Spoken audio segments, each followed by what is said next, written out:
Hi, everyone. Welcome to our webinar. We have some folks still joining us. We're just going to get started, and I'd like to welcome my colleague Karen Anderson, my colleagues Karen Anderson and Lou Ramos, who will be presenting the webinar. And I'm going to pass it over to Karen to get things started. Great, thanks, Lauren. Hi, on behalf of myself, my colleague and co-author Lou Ramos, and all of us here at MLA, I'd like to thank you all for joining us today to discuss our 2024 Partner Compensation Survey. It's MLA's 8th in a line of biennial surveys dating back to 2010, and it remains the most comprehensive effort to identify AmLaw 200 partner compensation ranges, the criteria law firms use in determining compensation, and the level of satisfaction partners have with their compensation. I'm Karen Andersen, a partner in our partner practice group covering the Southern California area as well as the Pacific Northwest. My co-host and co-author in crime, Lou Ramos, is a managing director and partner recruiting director extraordinaire in our Washington, D.C. area. You may have noticed that this year's survey is a bit more compact than in prior years. That was a decision that Lou and I made to make it what we hope is a little bit more reader-friendly. Because we believe that the survey is pretty straightforward, we hope, today we'll only briefly go over the data and then open up for question and answers.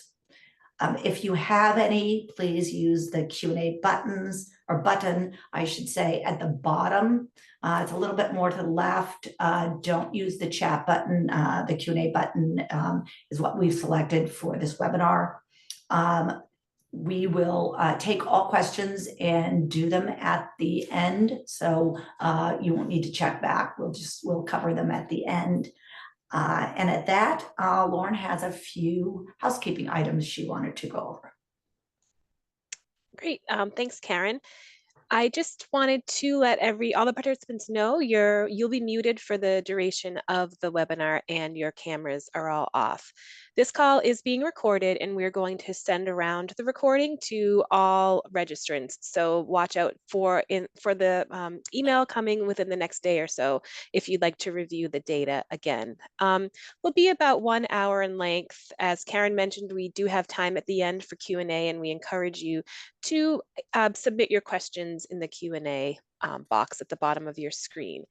At the end of the webinar, a short survey will pop up, just a few questions. We'd love to hear your feedback on how we did today and if there are any other topics you're interested in having us cover in the future. And with that, I will pass it over to Lou to get us started. Great. Thanks, Lauren. So our 2024 survey was conducted over the summer, and we did it in partnership with Western Management Group, a consulting firm with expertise in conducting compensation surveys. Western Management Group emailed over 53,000 partners in the AmLaw 200 and provided them with access to a link that then led them to our questionnaire. The responses went back to Western Management Group and they compiled the raw data for us, and we were not given any identifying information about any of the individual respondents other than the data that they provided to the questionnaire. This year, we received a total of 1,700 responses to our questionnaire, which was an overall response rate of 3.1%. Which was consistent with previous survey response rates. As you can imagine, and as is usually the case with all surveys, not everyone answered every question, and there were certain categories certain categories where we only had a small number of respondents, and therefore we haven't endeavored to draw any meaningful conclusions in cases where we had a very small number of respondents. As you can see from the slide on the demographics, we had about 64% of our respondents were equity partners. The breakdown in terms of seniority as a partner was pretty evenly split among partners who were partners 1 to 5 years, 6 to 10, 11 to 20, and over 20 years. About half of our respondents had made partner at their current firm, had been elevated to partner at their current firm, and about the other half of our respondents had lateraled over to their current firm as partners. Most of the laterals came over from other law firms, but about 5% of our respondents did join their current firm as laterals from either government service or from private sector. And with respect to the practice group breakdown, the largest practice area represented was other, but then followed by our corporate lawyers and then litigators. And then, as you can see, a pretty even distribution among employment, IP, real estate, tax, and ERISA. With respect to our ethnicity and gender breakdowns, you can see that we had about 70% of our respondents identified as male. And then you can see the representative samples on different ethnic groups. The one thing that we can note is that the gender breakdowns and the ethnic breakdowns are consistent with what's been reported as the demographics among partners at AmLaw 200 firms. So now we'll talk a little bit about some of the compensation findings. So over the last 10 years, the average compensation for AmLaw 200 partners has nearly doubled.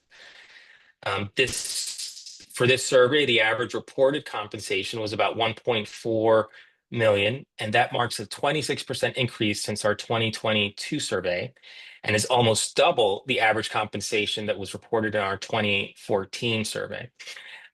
Median compensation for our 2024 respondents was 800,000, which was up about 19% from our 2022 survey and almost 70% from our 2014 survey. The significant increase in the average compensation over the last 2 years, when you compare it to the increase in the median compensation, we believe makes clear that compensation at the highest levels is growing at a much more substantial rate than it had before. When we turn to average compensation by partnership tenure, you will see that, as is to be expected, partners who have been practicing for over 20 years make the most, and then followed, in terms of by tenure, the more junior partners make the least, and then as you rise in seniority within the partnership or as a partner, you start to get compensated more highly.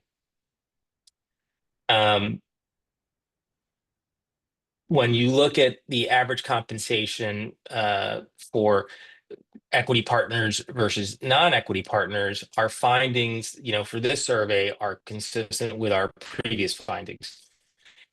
So we've previously found in our previous surveys that equity partners make significantly more than non-equity partners. And this year, or in this survey, we found that equity partners make almost 3 times, or make more than 3 times more than their non-equity partner counterparts. So in 2024, our 2024 survey found that equity partners are making approximately $1.994 million, whereas non-equity partners are averaging $558,000.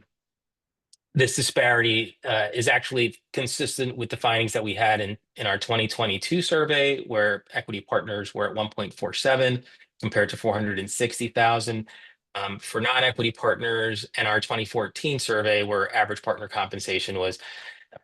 equity partner compensation was 971,000 compared to non-equity partners of 338,000. A couple of interesting, data points that we found as we were looking at the data.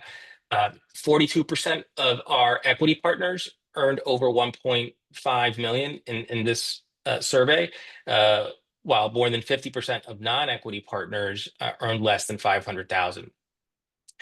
The average compensation for equity and non-equity partners has really surged since 2022, rising 32% and 21% respectively.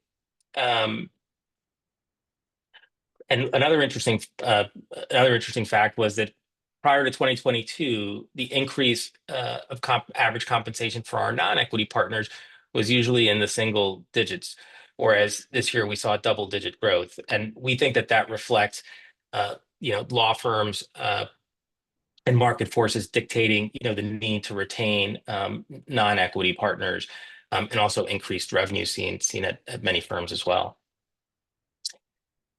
When we look at average compensation across practice areas, there's no surprise that corporate partners continue to, on average, be the highest earning practice group. That's followed by, that's actually followed by our tax and ERISA partners, and then litigators, et cetera. And the group in the other practice area is also doing quite well at 1.2 million. So these findings are pretty consistent with findings that we've had in our previous surveys with respect to practice area compensation breakdowns.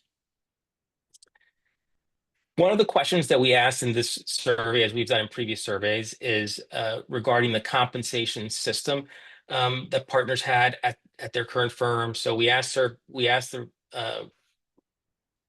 respondents to tell us whether their firm had an open compensation system, a partially open compensation system, or a closed compensation system. And the way we defined that in the question was, we asked partners if they were in an open compensation system, that meant that they could easily find out what other partners were making at the firm. If they were in a partially open compensation system, that was a firm that allowed partners to have some access or have access to that information, but it was either limited or somewhat difficult to find out. And those partners who were in law firms that had a closed system, they did not know what other partners made. So as you can see, in terms of the comp levels from the partners in those different groups, partners who were in open compensation systems, had the highest average compensation, then followed by partially open, and then closed.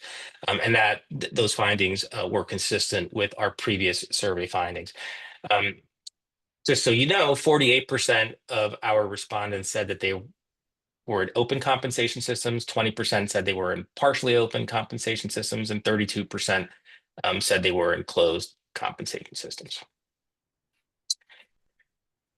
When we then take a look at the average compensation by gender, we see that male partners continue to earn more than female partners at about a 29% higher rate. So male partners in this survey average $1.6 million in compensation, whereas female partners average about 1.2 million in compensation. While this gap remains significant, it is worthy to note that it has narrowed over the course of our survey's history. And notably, the rate of increase for both male partners and female partners in this survey increased at the same amount, with both groups experiencing a 37% rise in compensation since the 2022 survey. The rate of one additional note for those on the call here is that the rate of increase in compensation for men and women differs from the average increase overall, because not all of our respondents answered the question regarding gender. When we look at average partner compensation by ethnicity, we also see that our 2024 survey reveals a narrowing of the compensation gap between those partners who report being from diverse ethnicities and those who identify as white.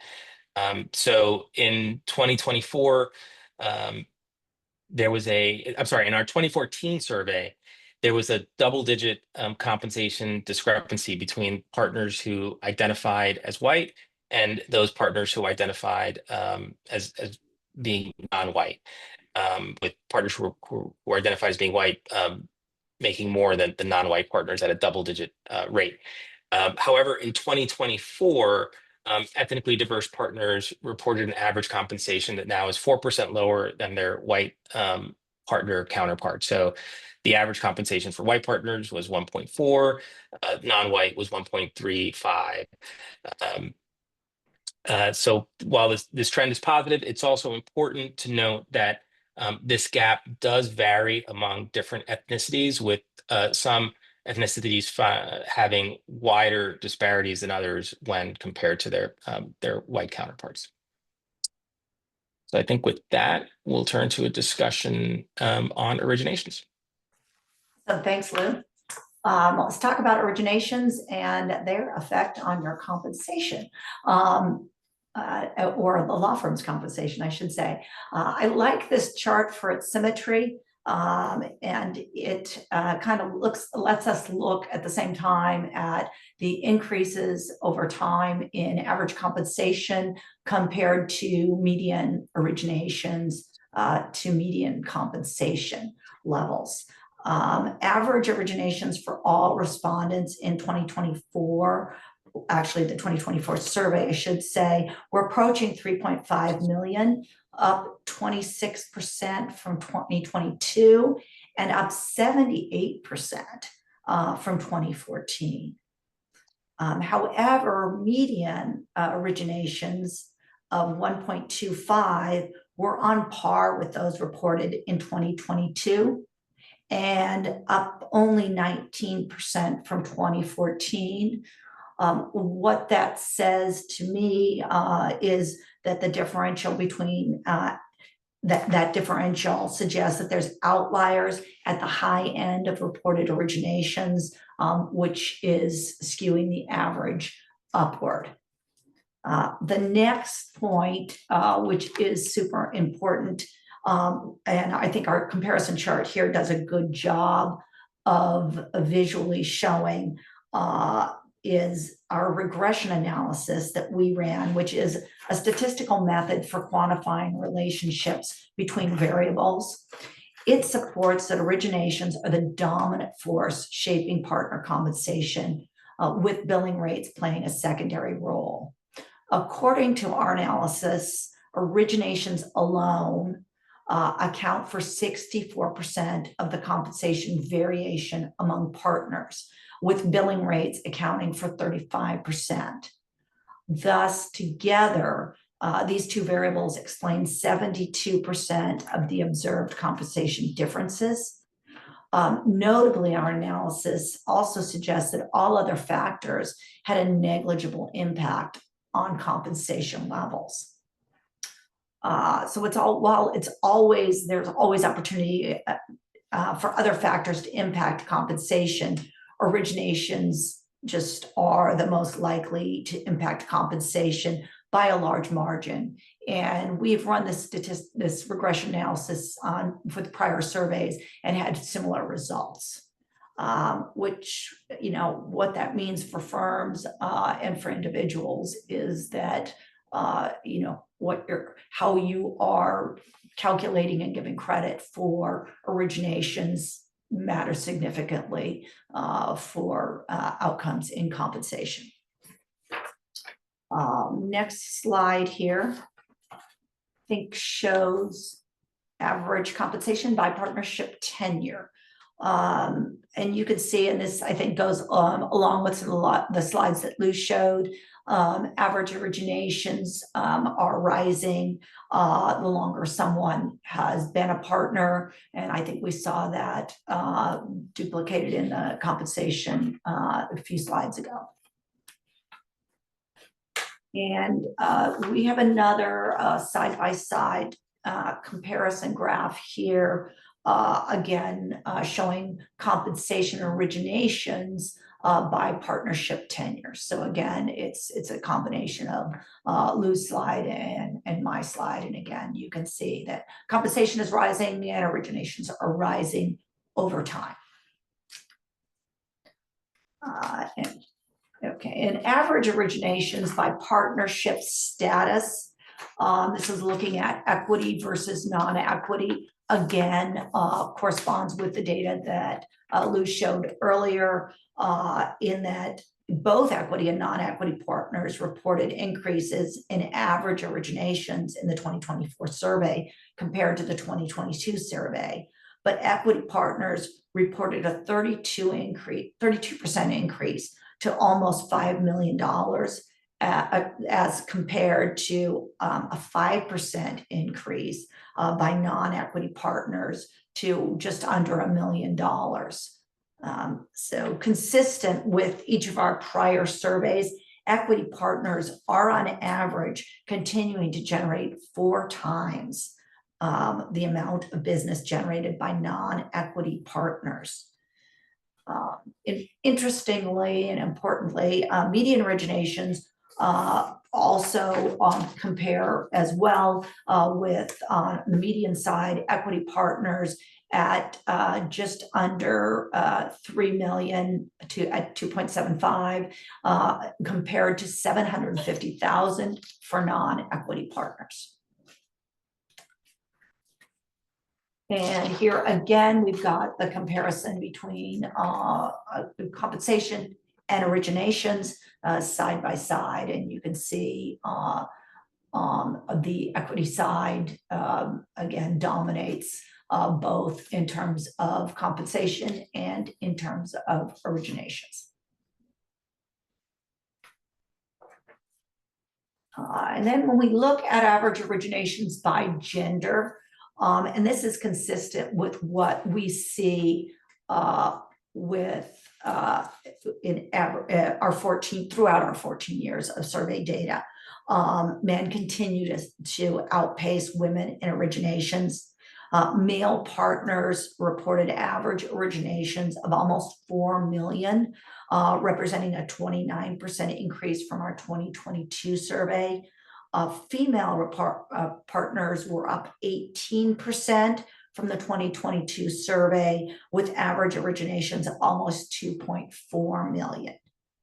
And I would just say, as noted above, just a reminder that our regression analysis again suggests that 72% of the variation in compensation is accounted for by originations and, to a lesser extent, billing rates.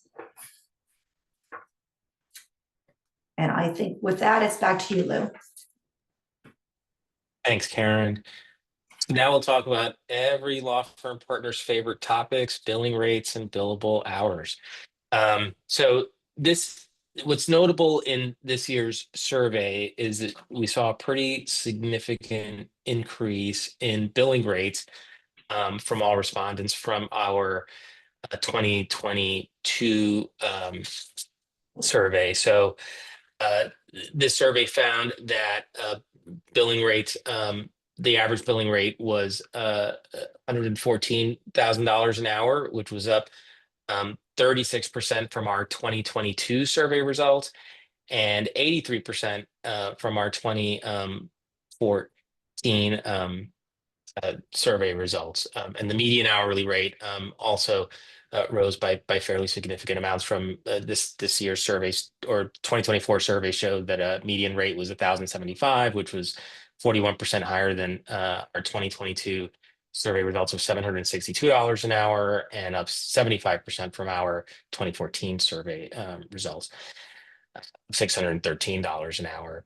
This rate of increase from 2022 to 2024 for both the average billable rate and the median billable rate was the highest, were the highest increases that we've seen in our surveys history. And I think, I know that when we talk to most partners or many partners who are practicing, they do talk about the increase in billing rates and having, being fairly significant over the last 2 to 5 years. When we look at average billable rate by partnership status, again, no surprise that equity partners have a higher average billable rate than non-equity partners, and with the average rate for equity partners being 26% higher than that of non-equity partners. And the average billable rate for equity partners is up 39% from our 2022 survey results as well. And the change in the median rates is also fairly consistent. So, I think one thing to note though is that both non-equity partners and equity partners have seen a significant increase in their hourly rate from 2022 to 2014 and over the last decade as well.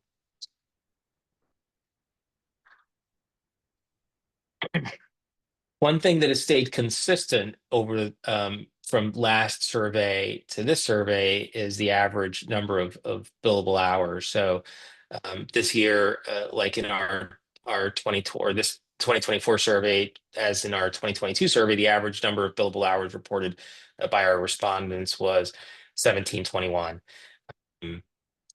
which was up some from our 2014 survey results, but over the last 2 years, that has remained consistent. So I think that what we can take from that is that to the extent that billing rates, which, as Karen mentioned in her previous slide, our regression analysis shows plays a consistent or plays a significant role in compensation. It's the increase in billing rates, not necessarily the increase in hours that is driving compensation. And I think the fact that the respondents are reporting consistent number of billable hours from 2022 to 2024 bears that out. So I think with that, we're going to turn to Karen again to talk about compensation satisfaction. Good news here overall. Partner satisfaction is with their 2023 compensation was robust, as you can see here. 72% of them classified themselves at some level of satisfied. That would be either very satisfied, moderately satisfied, or slightly satisfied. With a quarter of all respondents actually reporting that they're very satisfied with their compensation.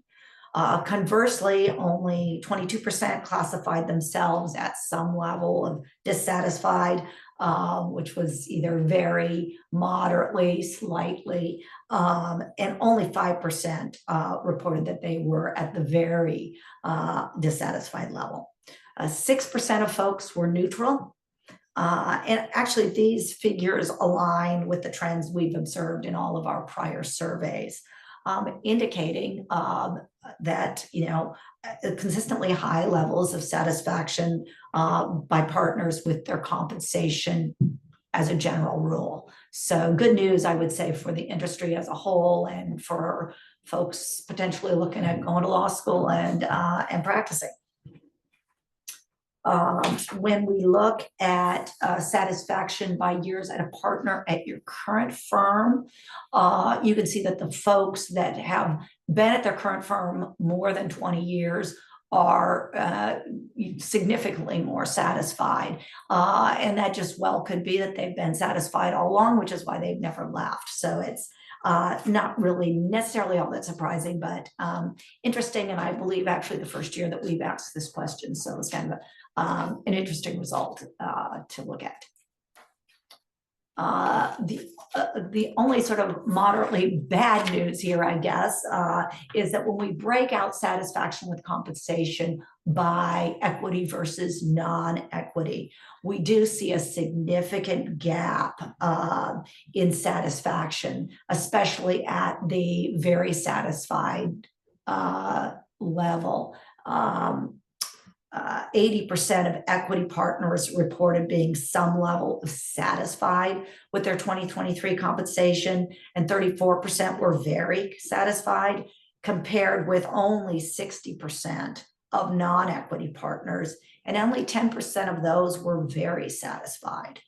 Conversely, 16% of equity partners were at some level of dissatisfaction, compared to 32% of non-equity partners, with 8% being very dissatisfied.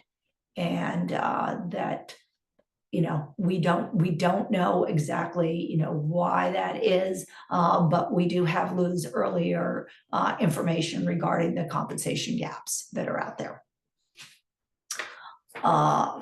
Compensation satisfaction by compensation amount. I suspect that this chart doesn't surprise anyone.